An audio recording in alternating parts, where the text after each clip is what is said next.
这个二极管也炸了。广州一个工厂寄过来的，2台机器要维修。它这个后边你看，直接是这样的啊，人家这直接输入输出线是接出来的，它是某个设备上直接用这个供电的。所以说咱们直接把它开壳看一下。拆开了，他说控制板他更换过，还是不行，最终确定是这个功率板有问题。他说是进水造成的。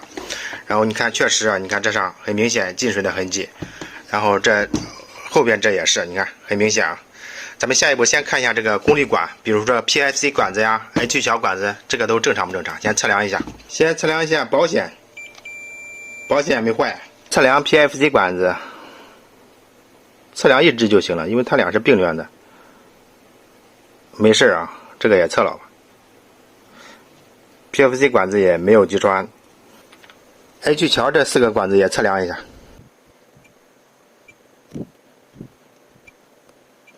这个也基本正常，看这上有明显腐蚀的痕迹，这几个电阻，所以说要挨个测量一下。反过来，390K 的电阻，测量一下，你看这个是390K，然后再串一个，这2个串起来，测量一下，这肯定不对啊，20多兆会对，然后再单独测这一个390K，这也不对啊，几个全部拆掉了啊。经过测量，2个这个390K 电阻啊是坏的，咱们测一个啊。看，直接开路，这也开路了，咱们直接给它更换，把这几个我全部换掉了。咱们清洗下电路板，下一步咱们装个4代板，先装上试试啊。正常的话再装一个它的原装的控制板。现在检测一切都正常啊，这个有小故障是没有插风扇，它提示风扇不正常，其他都没问题。有全新的控制板。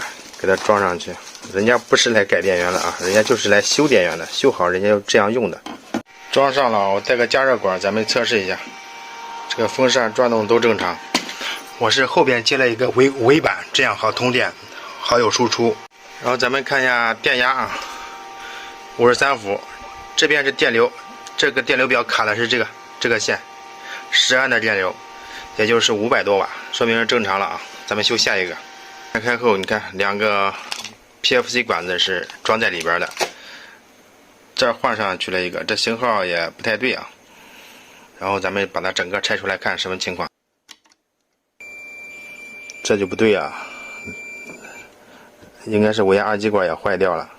就这 9K 这 10K 是对的，但这个就不对了，看到吗？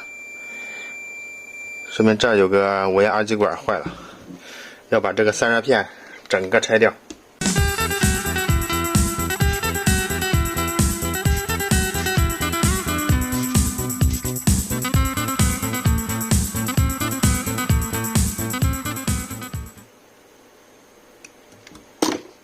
这个二极管也坏了，就是这个二极管啊，看拆掉了，咱们测量一下。这18伏的无压管已经击穿了，咱们给它换上一个18伏无压管，看经过测量 17.8 伏，这就是18伏的无压管。这个二极管是炸了，这个呢是没炸，但是是开路了。这个换的型号也不对，这个位置在这里，你看最初也是炸了，最初能看出来这儿炸了，这儿炸了。这个管子已经装上去了，下一步装上套件，咱们测试一下。头上120伏电了，屏幕不亮，看一下什么问题啊？保险测量了，保险是没问题的。大电容上没电，看一下哪个零件坏了啊？这个是220伏进来之后，通过这个热敏电阻144，这个是正常的。然后这个2个75，这样测量一下，它是并联的，这就不对了。你看1点多兆，肯定是坏掉了。2个电阻已经换上了，以我的经验呢，应该是没啥事了，直接装这个新的控制板，直接装上试机。它这个坏的原因还是啊，你看也有进水的痕迹，都是进水的。为了安全起见，这个插头先不插220啊，先同样是120伏，先试下机，开机。咱们看这个电流，看这个功率就能看出来啊，70-80瓦，应该80瓦左右就对了。现在哎，这时候就对了。看一下这个灯，这都是正常的。接下来咱们就可以关机了啊。关机之后呢，插头就可以直接插到220伏上待载测试一下。好了，咱们看一下电流和电压，53伏，电流10.44安。下一步就可以装壳了。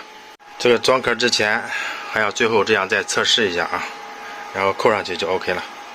好了，到此这2台电源已经修复了啊，咱们下期见，拜拜。